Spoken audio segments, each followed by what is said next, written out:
Hello everybody. Before we get on with this final episode of this season of Coffee and Geography, I just want to make you aware of an event that I am taking place in, and I hope you will join me. I am delighted to have been invited by Norwich Theatre to contribute to their Creative Matters Climate Stories programme. My story, titled How to Talk to Children About the Climate Crisis, will be taking place on Wednesday the 20th of September 2023 at 7 p.m. and it will be a session combining performance poetry, prose and an informative talk. And also be a little time for Q&A at the end. Engaging in conversations with our children around the climate crisis can feel challenging, especially when we don't have all the answers. How can we talk to our children about the climate crisis in a responsible, respectful and informative way that doesn't immediately fill them with dread, guilt and fear? Well, join me as I dive into this difficult topic, sharing my approach to empowering young people to challenge information and opinions and gain the confidence to present, justify and act. And this session is part of Mind, Body and Earth, a programme that seeks to provide empathetic spaces where anxieties about our climate and the future can be safely expressed and explored. And it is developed in partnership with Norfolk and Waveney Mind. Tickets are an amazing value at £5 and you can book directly via the Norwich Theatre via their What's On pages. I hope to see you there. Now back to the podcast.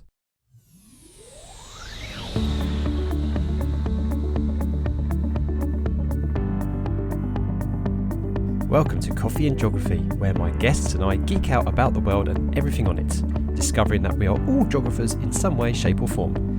I'm your host, Kit, and my pronouns are they, them, or she, her. So settle down with a brew, hit that subscribe or follow button, and enjoy the listen.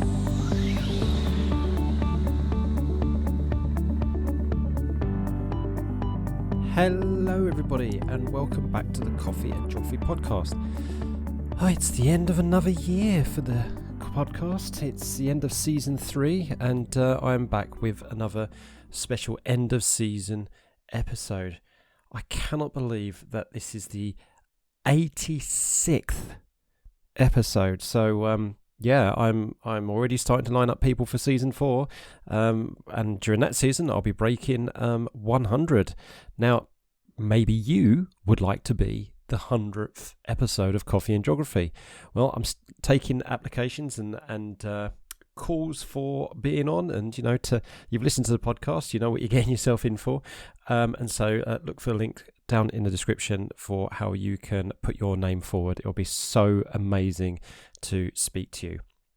So what I've got lined up for you in this final episode of the season is my performance for the Geographical Association Conference 2023 Teachmeet. And I thought that it would be good to play this for you, the audio, with regards to, well, it really is in the essence of what I try to achieve in this podcast, which is all about learning and hearing different perspectives and different lived experiences and finding commonality. Things have been quite challenging socially and politically, shall we say, over the past year, and while I've been recording podcast episodes.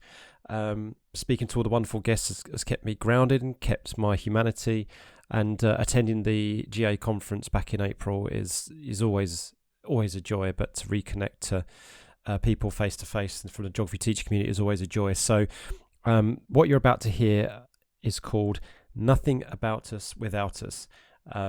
Quite cliche, I know, but it is really a take on the current moral panics out there, really, and what we as geographers and just members of society as a community can do, and how we, and my take anyway, about how we can move forward. If you want to follow the lyrics, you can. There's a link in the show notes which will take you to my Jog Ramblings website, and the page which also features the video recording for my performance, so you can actually get to see all my expressions and whatnot if you so wish. The first voice you're going to hear is of current GA Vice President Denise Freeman, who was hosting the Teachmeet, and then you'll hear me crack on with the poem. So here we go, folks. This is me in April 2023 with the poem titled Nothing About Us Without Us. Enjoy, and I'll see you in 2024. Best wishes.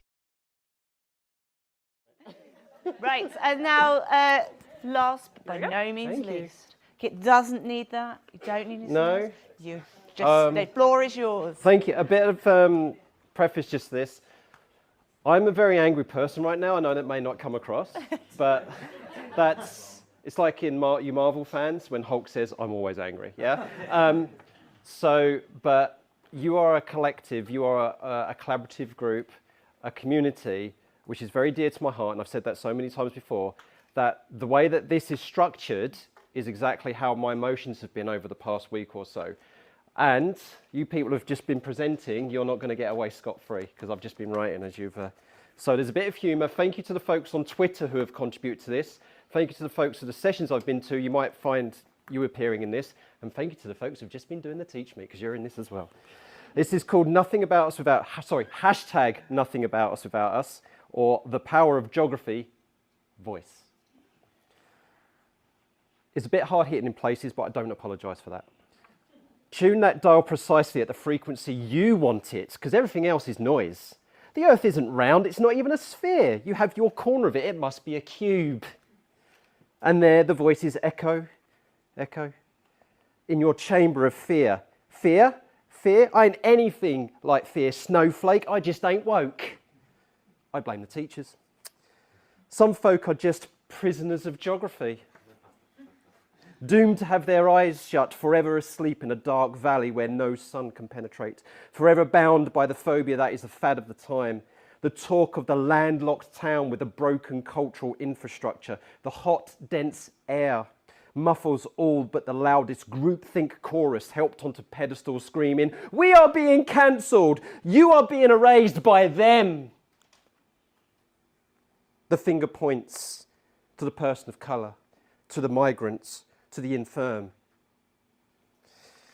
And you can always tell who's African, right? Never have a picture of a well-adjusted African on the cover of your book, writes Wainaya.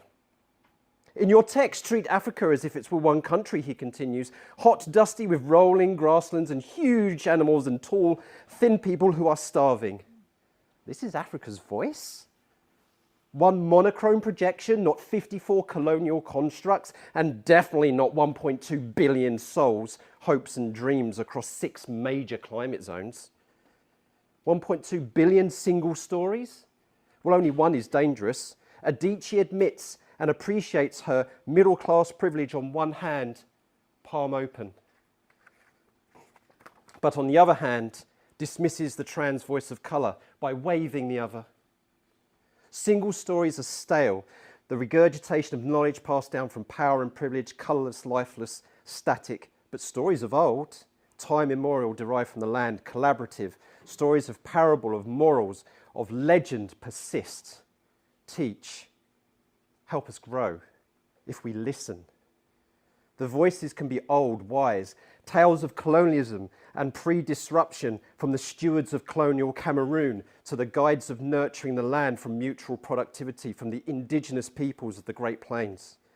Indigenous voice is one of self-determination, always will be Aboriginal land. Tens of thousands of years of stability until the empire brought Eurocentric entropy for the good of humanity. This imbalance needs to set new scales to measure, not the ones calibrated by white saviour complex, adjusted by using the standard of Western sustainability. No, they say, this environmentalism, the wild, which dismisses our home, check your privilege. Well, what is our privilege as geography educators? We can enable classrooms containing a youth that is heard, not cattle, a herd, valued and treasured in a safe environment we can create. They are the key part of this world going forward, to be linked back and reconnected to the community and synergy of time gone by. The stories of old and their stories anew can be enabled and told in an inauthentic way. As geographers, we see value in all experiences. Today's world, so much behind those young eyes. Their experiences, platforming them, makes them a truly powerful curriculum. Because we are at a crossroads. Young people and their futures, their existence has only seen shades of red in the climate stripes of their lives. The voice of the marginalised is drowning in a rising sea of deepening red. Geographers, we can lighten the shade, use our privilege and responsibility of ensuring others are heard. Writing that is authentic, decolonised, anti-racist, progressive, and yes, woke. Ask ourselves, whose voices are we sharing? Would they be happy with your version of the voice you gave them? Or are they overruled, overspoken, and at fear of being ignored completely? I, you, we can tell our story and be heard. Our principles can be projected proudly, equipping our charges with mini whiteboards. But they ensure that their palettes are cleansed of bias, because not everyone has the lived experiences of hiding in hedgerows. Check your blind spots. I could have gone to town with Andy. Move over, Cheryl Cole. Here comes Rami. Listen beyond the white noise. Invite the elephant in the room to the stage. Who will regale a tale beyond England's green and present lands, beyond the trees of Epping Forest? That elephant, a different kind of beast from the east. Geographical intellect is not artificial, so let's not treat our children as bots. Their voice should be human, generated, sustainable, resilient. Think about how you think. Appreciate how they think. Assess yourself with the aim of collaborative metacognition. And think about oracy. Speak like a geographer, listen like a geographer, embrace like a geographer, enable like a geographer, empower like a geographer. Because you see, we are them. As a global community of many beautiful, unique voices, we shall not be silent, we shall tell our story, and thus there is nothing about us without us. Thank you very much.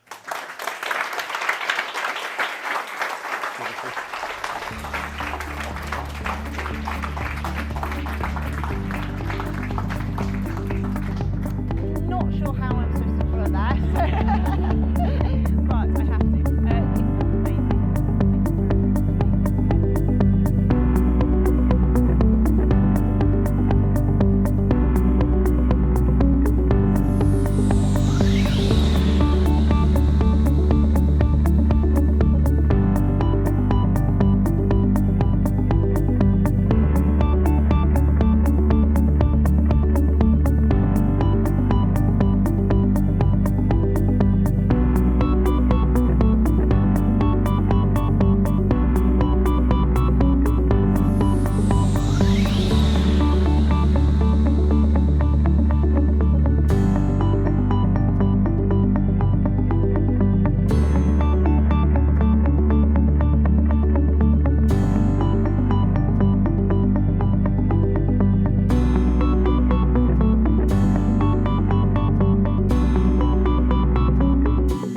So much for listening. We hope you had fun.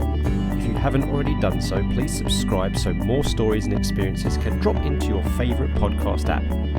If you fancy being a guest or have any feedback, follow us on Twitter at coffeegeogpod and send us a DM. Or you could email coffeeandgeog@geogramblings.com. Until next time, keep geogging.